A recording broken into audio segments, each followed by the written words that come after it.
The work order said restoration. What it meant, I learned later, was something closer to witness. I arrived at Sarenketh Palace on the 14th day of the Velthoran High Council session, which is to say I arrived at the worst possible moment, which is also to say I arrived precisely when my contract specified. The compact transit manifest had my name, my credentials, and my tool classification. The gate functionary, a tall Velthoran male with the pale ash skin and deep-set amber eyes I would come to recognize as the palace administrative caste, looked at my paperwork for a long time. Then he looked at me. "You are the structural engineer," he said. Not a question, more like he was reading a diagnosis he didn't agree with. "Brennan Voss," I said. "Compact Class 2 Structural and Materials Restoration. The Resonance Survey on the East Ceremonial Wing. I have a 4-week contract window." He looked at the manifest again. I waited. I have spent 11 years on frontier contracts, and I have learned that the only thing that speeds up a gate functionary is not hurrying him. They are doing a job, and the job requires them to read what is in front of them, not what you are in a hurry to tell them. I set my equipment case down on the transit floor and watched the palace courtyard through the gatehouse window. The stonework was late imperial, same period as the East Wing Foundation, 400 years at minimum, probably closer to 450. The lower courses showed the characteristic weather darkening that meant the drainage management on the outer walls had been suboptimal at some point in the last century. Someone had patched the worst of it with a mortar that was a slightly different color. Not a bad repair, but not invisible either. "The East Wing," the functionary said finally, "is currently in use." "I know. I'll start with the foundation access panels in the sublevel. The resonance work doesn't require the ceremonial floor to be empty." He processed this for another 10 seconds, then marked my entry and stepped aside. I had not been told that the Velthoran High Council was in session. My contract papers said the East Wing was scheduled for restoration assessment. Nobody had mentioned that the Velthoran East Wing, during High Council session, functions as the principal corridor between the Queen's private chambers and the Council chamber floor, which meant that for the next 4 weeks, every time I needed to access my survey equipment from the sublevel, I would be walking through the anteroom, where the most powerful people in the Velthoran Empire paused to compose themselves before appearing before their sovereign. I found this out on my second morning, when I came up from the Foundation access hatch carrying a resonance calibration rig, and walked directly into a cluster of Lord Advisors in full ceremonial dress. They stared at me. I nodded, stepped around the one blocking the most direct path to my equipment locker, and kept moving. The one I stepped around was, I gathered later, Lord Advisor Thesson, who was the 4th most senior member of the council, and was not accustomed to being navigated around by people carrying equipment cases. He did not say anything to me that morning. He did tell 3 other people about it before lunch, which is how I learned my contract had become interesting to the palace before I had been in the building 48 hours.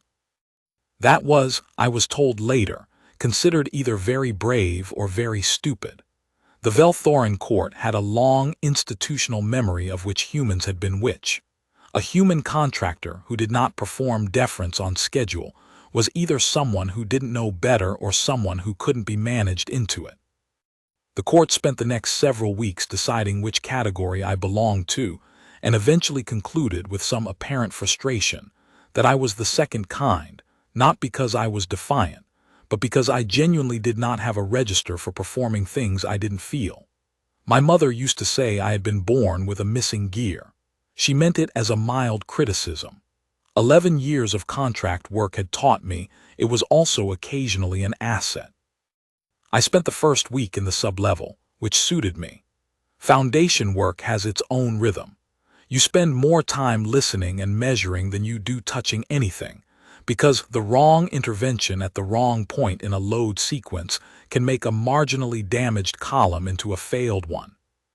The East Wing's foundation was late imperial construction, and the resonance survey told a complicated story.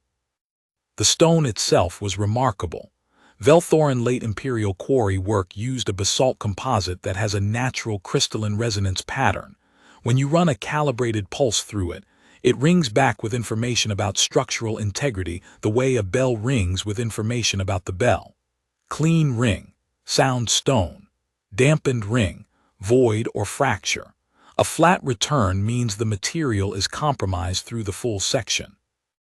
I had done Velthorin stonework twice before, on a transit station and a smaller municipal archive, but nothing this old. The palace stone rang differently.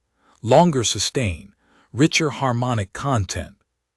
400 years of controlled load had compressed and aligned the crystal structure in a way that made the survey readings almost musical.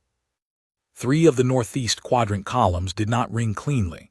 2 of them had recoverable resonance profiles, hairline fractures that had filled with mineral deposit over the centuries, which sounds like damage but is actually a natural self-repair mechanism in this type of stone.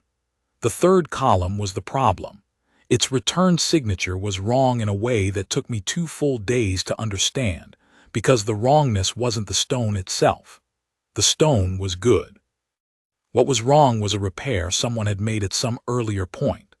A compound fill over a void that had used the wrong material, and the wrong material had a different thermal expansion coefficient than the original basalt composite. Every seasonal temperature cycle expanded and contracted the fill at a different rate than the surrounding stone, and 4 decades of that differential motion had been slowly widening the interface fracture between the fill and the original column wall.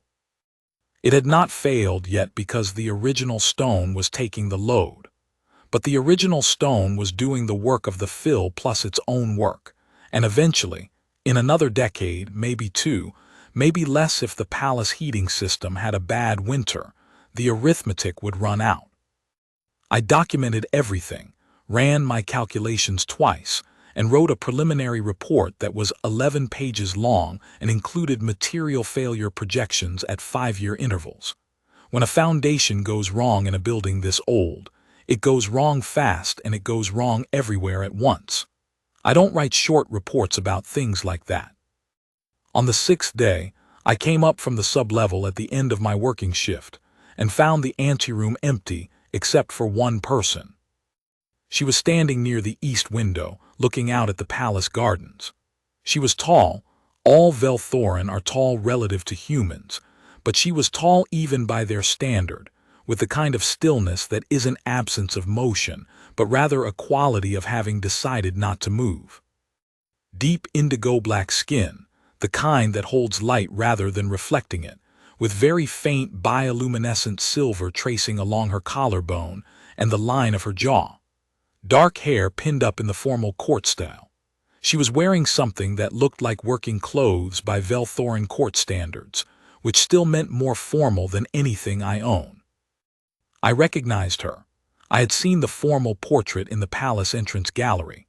Queen Vaelith Sarenketh, sole sovereign of the Velthorin dominion, 31 years old, 7 years on the throne since her father's death. I nodded at her the same way I had nodded at the Lord Advisors on the 2nd morning.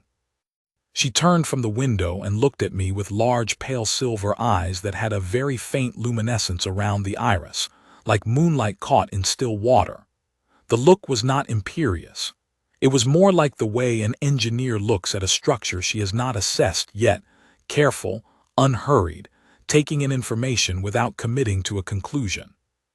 "You are the restoration contractor," she said. Her standard was clean and precise, with an accent that clipped the consonants slightly, like someone who learned a language from written texts before they heard it spoken. "Yes, ma'am."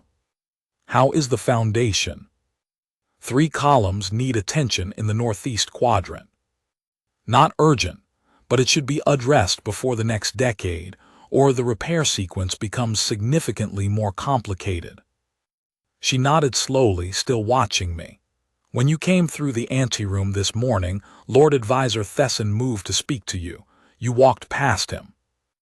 "I didn't realize he wanted to speak with me." "He was standing directly in your path." He was also blocking the most direct route to my equipment locker, I said. I assumed it was accidental. Something moved in her expression, not quite a smile but adjacent to one. It was not accidental. I know that now, I said. At the time I was thinking about the calibration sequence. She looked at me for another moment. How long will the repairs take once you begin them? If I have access to the appropriate grade of resonance-set stone compound, which I'll need to source, it's a specialized material, approximately 3 weeks for the structural work. Another week for assessment and sign-off. 7 weeks total. If the sourcing goes smoothly, could be 8. She nodded again. File your materials request through the palace quartermaster. Specify that it carries my review authorization. Thank you. She turned back to the window. I collected my equipment and left. That was the first conversation. I filed my materials request the next morning, and the resonance set compound was in the sub-level by the end of the week, which in my experience of palace procurement is something close to a miracle. On standard contracts without royal authorization, I have waited 3 weeks for materials that were on the same planet as me. I did not think much about the conversation for the next several days. I had work to do, and the work was absorbing. The northeast quadrant columns were more complex than the initial survey had suggested. The third column's bad repair was going to require careful extraction. I needed to remove the wrong compound without inducing further microfracture propagation in the original stone, and the extraction approach had to be planned to the millimeter before I touched anything.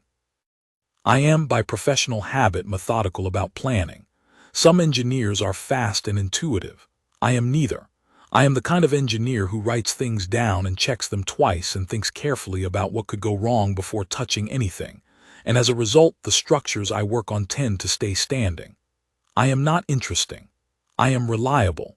These are not the same quality, and over 11 years I have learned to be comfortable with that distinction. On the third evening of the planning week, Lord Chancellor Vasari appeared in my sub-level workspace. He was a significant presence, older than the Queen by perhaps 2 decades, with the deep bronze skin and close-cropped silver hair of the Velthoran administrative elder caste. He carried himself the way certain men carry themselves when they have been important for long enough that the importance has become structural, not performed, just assumed, the way a load-bearing wall assumes it will be treated as a load-bearing wall. He looked at my work spread, survey maps, resonance readings, material samples, the draft repair sequence pinned to the portable display board, and said nothing for a long moment. I let him look. I have found that people who come to see you unannounced in a workspace need a moment to locate the thing they actually came for, and it is better to let them find it than to try to help. You spoke with the Queen, he said. Briefly, she asked about the foundation assessment. She extended your contract window. She authorized the materials request, yes. Vasari folded his hands behind his back. He had the hands of someone who had spent decades making precise, controlled gestures, and the folding was one of them. The court has noted your presence, Mr. Voss. You should understand what that means. I set down the calibration tool I was holding and gave him my full attention. Something in his tone suggested this was not a social call, and in my experience, the only people who come to a sub-level workspace at end of shift are people with something specific to say. I'm not sure I do understand, I said. The Queen is in the 7th year of her reign. She has not named a consort. The council has pressed her on this matter for 5 years. There are factions within this court who have waited with considerable patience for an opportunity to force that question. He paused. Your presence, a human contractor with extended access, an unsupervised conversation, a materials authorization that bypassed normal channels, gives those factions a narrative. I looked at him steadily. I spoke with her for 4 minutes about load-bearing columns. I am aware of what you spoke about. The court is less interested in what was said than in what can be implied. I thought about this. I am not naive about court politics. I have worked enough palace contracts to know that proximity to power is a resource that other people spend considerable effort managing. But I had not anticipated being a piece on someone else's board before I had finished my first cup of coffee in the morning. "What do you want me to do?" I asked. Vasari studied me. "I want you to complete your contract with appropriate discretion. Minimize further direct contact with the Queen. If she speaks to you again, keep your answers brief and redirect to your work supervisor." "I don't have a work supervisor on site," I said. "The contract is a solo assessment. There's no chain to redirect to." A pause, then redirect to the palace quartermaster. "If the Queen asks me about the Foundation," I said, "I should tell her to speak to the quartermaster." His expression did not change, but something behind it did. "I am suggesting that you exercise appropriate judgment about the impression your access creates." "Lord Chancellor," I said, "I'm going to complete this contract to the specifications I was hired to meet. If the Queen asks me about the work, I'll answer honestly. I don't plan to seek her out. I also don't plan to be rude to her, because it makes your court situation tidier." He looked at me for a long moment. I held the look without looking away, not because I was trying to make a point, but because I had said what I meant and there was nothing to add to it. Sometimes there isn't. Then he left, and I turned back to my display board and the stress fracture in column 3, and I tried to decide whether I had just made a serious mistake, or whether the mistake had already been made for me by whoever scheduled a solo human contractor into a politically active wing of a palace during High Council session. I reached the same conclusion I usually reach in those situations. I had a job to do, and I was going to do it correctly, and the rest of it was someone else's calculation to run. The Queen came to the sub-level on the 11th day. She came alone, which I gathered was not standard behavior, because the palace administrative assistant who handled my daily site access schedule had mentioned, casually, that the Queen's movement through the palace was normally accompanied by at minimum 2 members of the household guard. She arrived at the access hatch with nobody behind her and ducked slightly to come through. The ceiling clearance was designed for Velthoran proportions, which was adequate for her but not comfortable, and she managed the entry without ceremony. She stood at the edge of my workspace, looking at the column array I had mapped out on the floor with marking tape, and she looked at it the way she had looked at me at the east window. Taking in information, not commenting until she had something to say. "The third column," she said after a moment. "Yes, the previous repair was the wrong compound. I need to extract it without inducing further microfracture propagation in the original stone." "Can you?" "I think so. The approach is slower than I would like, but the risk calculus is better. The original stone is in good condition underneath the bad repair. Someone in the last 50 years tried to fix it quickly and used what was available instead of what was correct." She crouched down at the edge of my marking tape map and looked at it with those silver eyes, studying the layout. She did not look like she was performing interest. She looked like she was actually trying to understand the geometry of it. "Show me," she said. So I showed her. I walked her through the column positions, the fracture line, the extraction plan, the sequence of compound layers. She asked precise questions, not performance questions, the kind people ask when they want to appear informed but working questions, the kind that come from actually trying to understand the load pathway. She knew what differential thermal expansion meant. She understood why the wrong compound created a problem when the stone cycled through seasonal temperature change. When I explained the resonance survey method, she asked about the harmonic profile of the healthy columns versus the compromised one, and whether the profile change was detectable before it became visible, which is a question most structural engineers don't think to ask until they have been in the field for several years. We were on the floor for 40 minutes. I am usually a focused worker, and I do not enjoy extended conversation during a planning phase, but I found I did not mind explaining this to her. She listened the way very few people listen, actively, without preparing her next comment while I was still speaking. When I helped her back to standing, she had been crouching in a very undignified position for a sovereign and did not seem bothered by it. She brushed stone dust off her knees and said, "My father had a contractor assess this column 12 years ago. He was told it was sound. It was probably borderline at the time. These things develop slowly. He was told what he wanted to hear." I didn't say anything to that. It wasn't a question. "Do you do that?" she asked. "Tell people what they want to hear?" "No," I said. "It makes the paperwork worse when things go wrong." The almost smile again, sharper this time. "A practical reason." "The practical reason is the honest one. I don't have a secondary reason." She looked at me steadily for a moment. The sub-level was quiet. The resonance equipment gave a faint background hum against the stone. "Lord Chancellor Vasari spoke with you." "Yes." "He advised you to limit contact with me." "He suggested appropriate discretion, yes." "And you are here showing me the load-bearing map."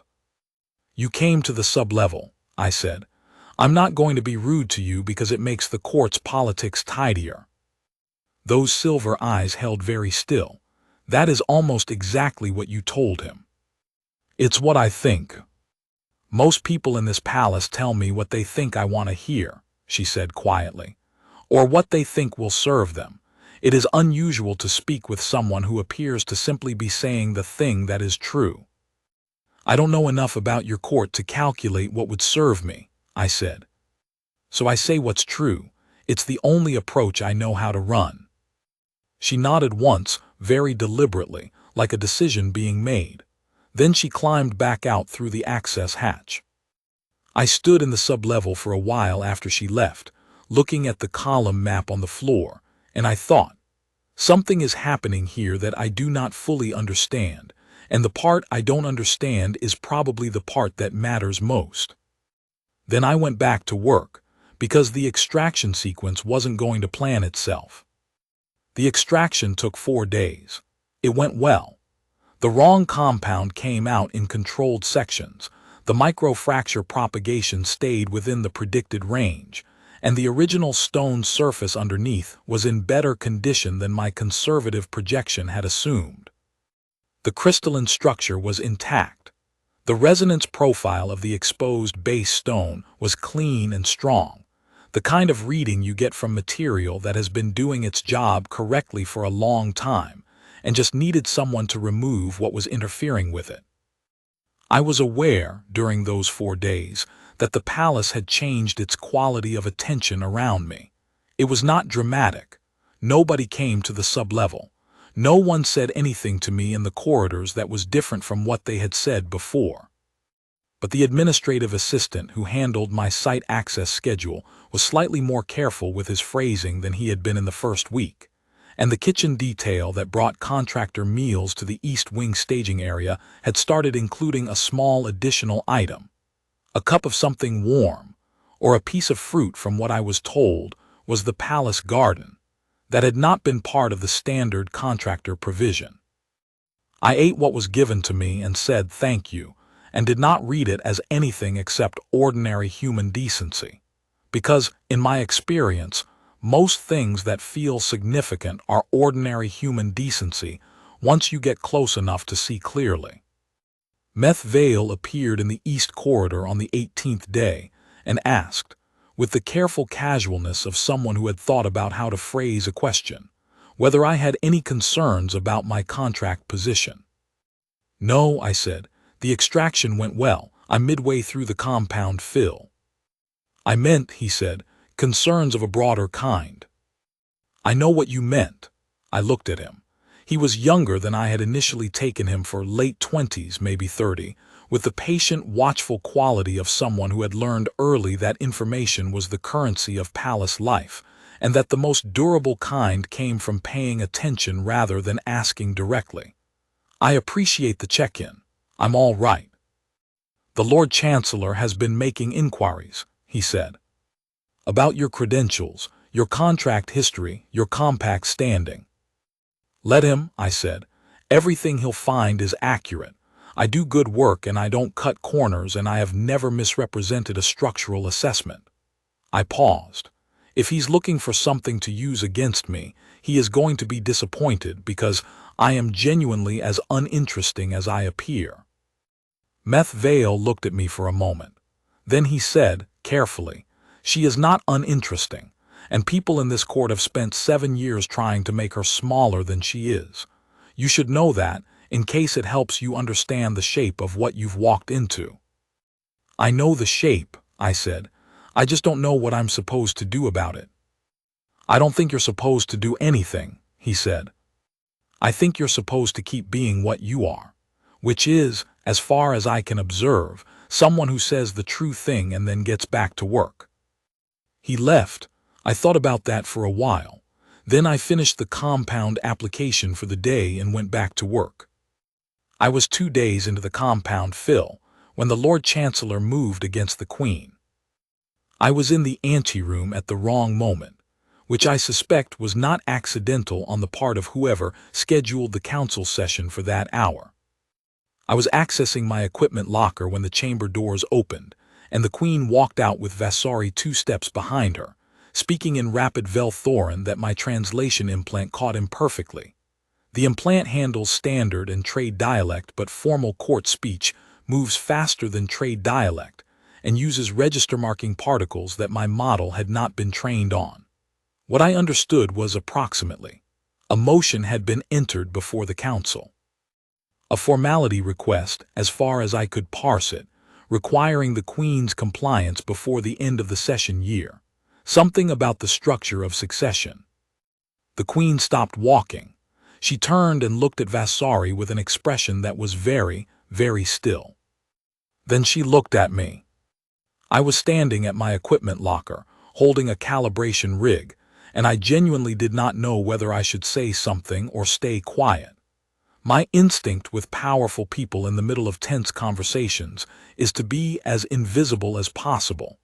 But she was looking directly at me, not past me, and her expression was not the expression of someone who wanted me to disappear.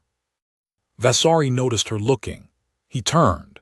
He saw me standing there and something crossed his face, not embarrassment, something more calculated, like a man reassessing an asset's position on a board.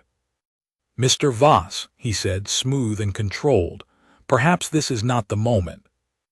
Lord Chancellor, the Queen's voice was quiet and very clear. You have entered a formality request before the Council requiring me to name a consort before the end of this session year. You have done this in full council, before the Lord Advisors, with the compact observer present. She paused. Were you under the impression I was unaware of your intentions? Vasari held his ground. He was good at this. The stability of the succession is a legitimate council concern. Name the concern plainly, she said. That is an order, not a request. A beat. The council is concerned that the Queen's recent pattern of contact with an unvetted foreign national creates a perception problem that could be used against the Dominion's political interests. Silence in the anteroom. I looked at my calibration rig. I thought about column 3 and the stress fracture and the wrong compound that someone installed 50 years ago, and I thought about how much easier it would be to walk back down through the access hatch and let the next 4 minutes happen without me. Then I thought about what she had said in the sub-level. Most people in this palace tell me what they think I want to hear. I said, Lord Chancellor, for accuracy, the Queen came to the sub-level to review the structural assessment. The work is on a contracted timeline. I have no other contact with the palace. If you are entering a motion that cites my presence as evidence of something, you should know I will give accurate testimony about the nature and extent of that contact. Vasari looked at me. That is not the point, Mr. Voss. I know it isn't, I said. I'm pointing out that the factual foundation of your motion is thin, which you should account for before you build a constitutional argument on top of it. Whatever the council wants to do with that information is their business. But if you're going to use me as the reason, you should know exactly what the reason actually is." A long silence. The Queen said nothing. She was watching me with those pale silver eyes, and I could not read her expression with any precision, which was unusual for me. I am generally adequate at reading people. She was not opaque. She was something else, something I didn't have a word for yet. Vasari said, controlled, "The council will take your testimony under advisement." He walked back through the chamber doors. The Queen and I were alone in the anteroom. "You did not have to say that," she said. "It was accurate. The factual record matters. It was also potentially damaging to your contract position in this palace. Vasari controls the procurement authorization on most external contracts." "He can pull my contract," I said. "I've had contracts pulled before. The column still needs fixing regardless of who signs the work order." She looked at me for a moment. Then she said quietly, "What is your opinion of me, Brennan Voss?" The question landed with unexpected weight. Not because it was strange. People ask what you think of them, even powerful people, maybe especially powerful people who are tired of hearing what they are supposed to hear. But I understood that she was not asking for flattery, and she was not asking strategically, and she was asking in the anteroom of a council session that was in the process of trying to force her hand. "I think you're precise," I said. "You ask working questions, not performance questions. You came down to a sublevel with stone dust on the floor to understand something you didn't have to understand. You knew what Vasari was doing before he finished explaining it, and you made him say the real thing out loud anyway, in front of witnesses." I paused. "I think you've been managing a court that treats you as a problem to be solved for 7 years, and you've gotten very good at knowing when someone is calculating what to say to you versus saying the thing that's true. And I think you are currently standing in a corridor asking an infrastructure contractor what he thinks of you, which suggests you have either decided the calculation doesn't serve you anymore, or you are very tired of it, or both." She was very still. "That is an accurate account," she said after a moment. "It's what I see from where I'm standing. Take it for what it's worth." "I do not intend to discard it," she said. She walked back through the chamber doors. I went back to column 3. On the 23rd day, the Queen appeared before the full council and made a declaration. I was not in the chamber. I was in the sublevel, 4 meters below the council floor, and I heard it through the stone, not words but vibration, the low resonant frequency of a large formal space when something significant shifts the pressure in the air. I noted it, finished the compound application I was midway through, checked the seam seal on the section I had completed that morning, and went back to work.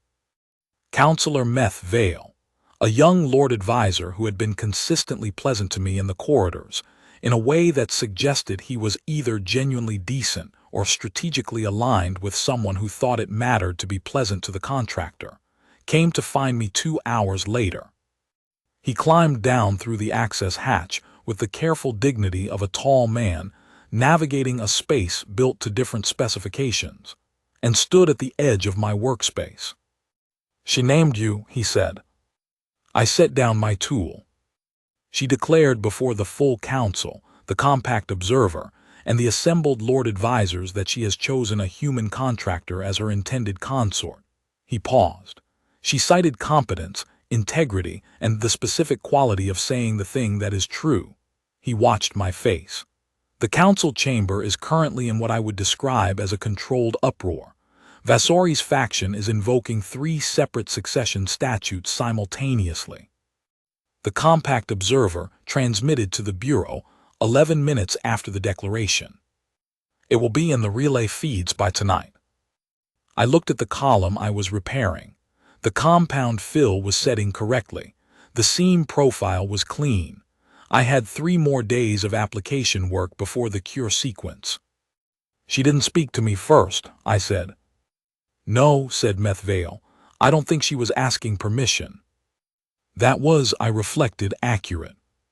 What happens now? I asked. Now the Empire reacts, he said, which it is already doing. The first outside response came from the Kethsorn border houses. They lodged a formal inquiry with the council within the hour.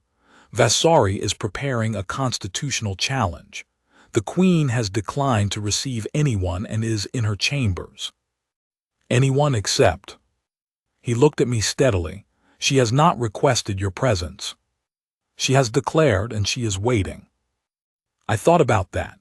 I thought about what it costs to say the true thing in a room full of people who are expert at saying the strategic thing. I thought about 7 years on a throne where every conversation was a calculation someone else was running. I thought about the sublevel and the stone dust and 40 minutes spent learning something she didn't have to learn. The column needs 3 more days of compound work, I said. Then another 4 for the curring sequence before I can run the final resonance check. Meth Vale looked at me. You're going to keep working. The column still needs fixing, and I need to think properly about the rest of it, which I can do while the compound sets. He climbed back up through the hatch. I went back to work. I did think about it. I thought about it through the compound application and the seam sealing and the initial cure check at the end of the day. I thought about it through dinner in the contractor quarters, which was the first hot meal I had eaten in 2 days, because someone in the palace kitchen had apparently decided I merited something better than ration packs. Whatever it was very good. I ate it and thought. What I knew about Valith Sarenketh. She asked working questions.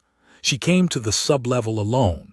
She made Vasari say the real thing out loud. She had spent 7 years on a throne that people kept trying to turn into a mechanism they could operate. She looked at me with the same attention she gave the structural map on the floor, and she said what she thought, and then she declared it before the full council without asking whether I would say yes. I have never been declared for before. I do not have a frame of reference for what it means to be chosen like that, publicly, precisely, without hedging. I know what it means when a structure is sound. I know what it means when the resonance reading comes back clean and the stone underneath the bad repair is good. I know what it means to commit to material because the evidence says it will hold. The message I sent that evening was 3 sentences. I sent it through the palace communication system to the Queen's private relay, which Meth Vale had given me the address for. It said, I am going to finish the column. The work is good. If the rest of it is something you still want when the column is done, I am not going to tell you that it isn't true. The reply came in 40 minutes, 2 sentences. The column has needed fixing for 50 years. Finish it. The Empire reacted the way empires react, loudly, at length, and with considerable institutional friction. The Kethsorn border houses filed their formal inquiry and received a formal response from the Queen's office that was, by all accounts, extremely precise and not particularly warm. The Compact Bureau transmitted a request for clarification of the contractor's status, which I answered myself in a 4-page document that was mostly a description of the resonance survey and the materials authorization, and included at the end a single paragraph stating that I was a private citizen holding valid Compact Class II credentials, that I had not violated any statute of either the Compact or the Velthoran Dominion by repairing a load-bearing column and answering direct questions honestly, and that the structural assessment was proceeding on schedule. The Bureau took 11 days to respond. Their response was acknowledged. Vasari's constitutional challenge went before a tribunal of 3 senior Lord Advisors. The challenge rested on a statute from the 3rd century of Velthoran imperial history, specifying consort selection from within a list of approved houses. The Queen's legal advisor, a very old Velthoran woman named Council Wreath, who moved slowly and thought with exceptional precision, responded that the statute predated the Compact Integration Accords by 200 years and had been superseded in relevant part by the integration language, and that furthermore the relevant clause specified approved houses of the empire, and that the compact, as a co-signatory entity with full treaty standing, constituted an approved institutional affiliation, if not a house in the traditional genealogical sense. The tribunal deliberated for 6 days. They ruled in favor of the Queen's position, 3-0. Vasari accepted this with the dignity of a man who had lost a well-prepared argument and was already planning the next one. He appeared at my sub-level workspace on the 31st day, while I was running the final resonance check on column 3. "The tribunal has ruled," he said. "I heard," I said, watching the resonance readout. "This is not finished." "I imagine not." I looked up from the display. "Lord Chancellor, I will tell you the same thing I would tell anyone in this situation. I do this job carefully and correctly, or I do not do it at all. That is not a position I take for strategic reasons. It is simply how I work." I paused. "If you have a legitimate concern about the Dominion's interests, raise it through legitimate channels. That is what the tribunal process is for. What you should not do is assume that I can be maneuvered into saying something I don't believe, because I don't operate that way. Not because I'm particularly principled about it, because I genuinely don't know how." He looked at me for a long time. Then he said, with a formality that I think was genuine, "You are either the most honest man I have encountered in 20 years of court service, or you are something considerably more sophisticated." "I'm the most honest," I said. "I don't have the patience for the other thing." He left. The resonance readout came back clean. Column 3 was sound. The resonance signature was better than I had projected. The compound had integrated with the original stone in a way that suggested the structural profile would strengthen rather than merely stabilize over the next several decades. Good work, by any measure I knew how to apply. I sat on my equipment case in the sub-level for a few minutes, looking at the column, and I thought about sound stone and bad repairs, and what it means to clear out something that was making things worse, and find out the original material is actually excellent. Then I packed up my calibration rig and went upstairs. The formal naming ceremony was held in the East Ceremonial Wing on the 42nd day. I had spent 6 weeks making the foundation sound enough to hold it. That seemed to me like the appropriate way to have arrived at the occasion. The room was full of Velthoran court officials, lord advisors, household staff, ceremonial guard in their formal dress, 2 delegations from the border houses who had come either to witness or to find something to object to, and a compact observer who was managing, with professional skill, to write comprehensive notes while simultaneously looking like he was not writing comprehensive notes. There were relay recorders positioned at 4 points in the room. Whatever happened here was going to reach the Empire in full within hours. I stood at the position Meth Vale had shown me, which was at the front of the chamber on a raised dais that I understood was normally reserved for petitioners of significant standing, and I was aware that I was wearing the cleanest clothes I had brought on the contract, and that they were not, by the standards of the room, particularly impressive. I had thought about this, and decided there was nothing to be done about it. I am who I am, and I was not going to perform being someone else for the benefit of people who had, for 6 weeks, been watching to see whether I would.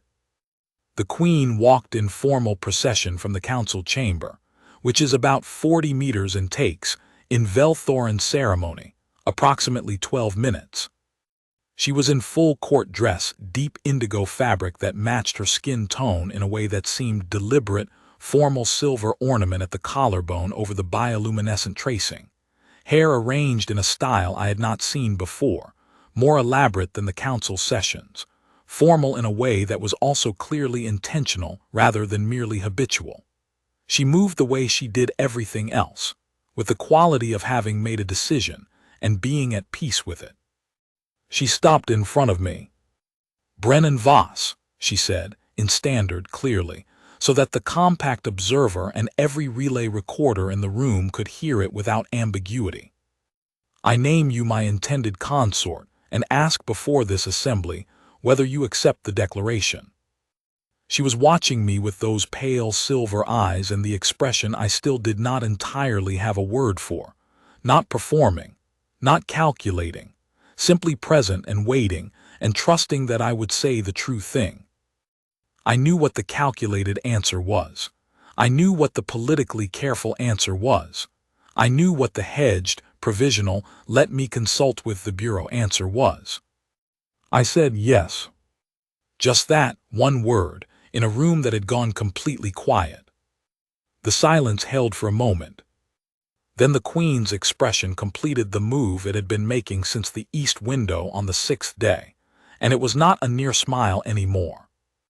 It was the real thing, brief and private, and directed entirely at me, lasting approximately 2 seconds before the formal requirements of the occasion reasserted themselves.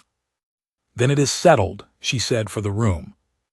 And then, quietly, under the official words, at a volume that was probably just below what the relay recorders would catch, the column held. "It was good stone underneath," I said, "just needed the bad repair cleared out."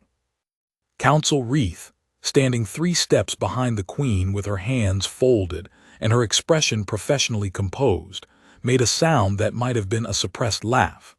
I decided I liked Counsel Reith.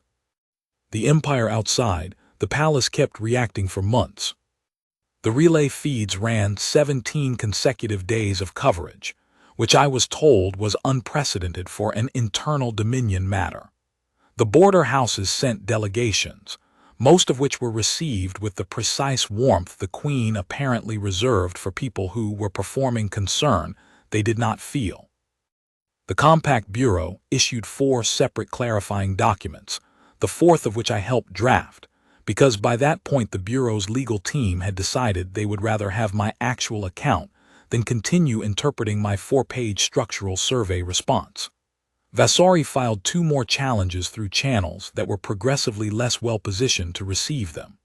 The third he withdrew himself, which Meth Vale told me was unprecedented in his 22 years of palace service. I finished the resonance survey. I filed the completion report, which was 23 pages including the final column assessments and a recommendation for follow-up work on 2 secondary columns in the west wing, and a drainage improvement to the outer wall on the south face. The Queen authorized the materials procurement for the West Wing work before I finished writing the recommendation, and added a note that said the south drainage report should be routed directly to the palace architect rather than through the standard procurement channel, because the architect had been wanting to address that wall for 15 years and would be glad to hear there was budget support. None of that was what anyone outside the palace was watching. What they were watching was a queen who had looked at a court that spent 7 years treating her as a problem to be solved, and then looked at a contractor who said the thing that was true and decided, that is the measure I will hold myself to. Whether the empire understood it or not, the shape of it was visible. An ancient palace, and a foundation that had been compromised for 50 years by a repair that used the wrong material, and a contractor who went down to the sub-level and took the honest reading and cleared out what was making things worse. The stone underneath was sound. It had always been sound. It just needed someone to say so. I have worked 11 years of contracts, and I have learned that a structure is either sound or it isn't. And all the cosmetic work in the world will not fix a compromised foundation, and the only way to know which one you have is to go down to the sub-level and take the honest reading without caring what the reading says before you take it.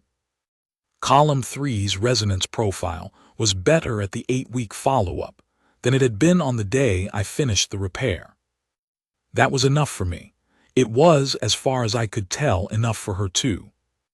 We were, it turned out, both the kind of people for whom a clean resonance reading was sufficient, not because we lacked ambition or feeling or the ordinary human appetite for more, but because we had both spent long enough in structures that were propped up with the wrong compound to know exactly what it felt like when something was finally, genuinely, sound. The math was not complicated. I had done harder calculations in the sublevel on a cold morning, with a calibration rig that needed recalibration itself. I said yes. That was the true thing. I said it,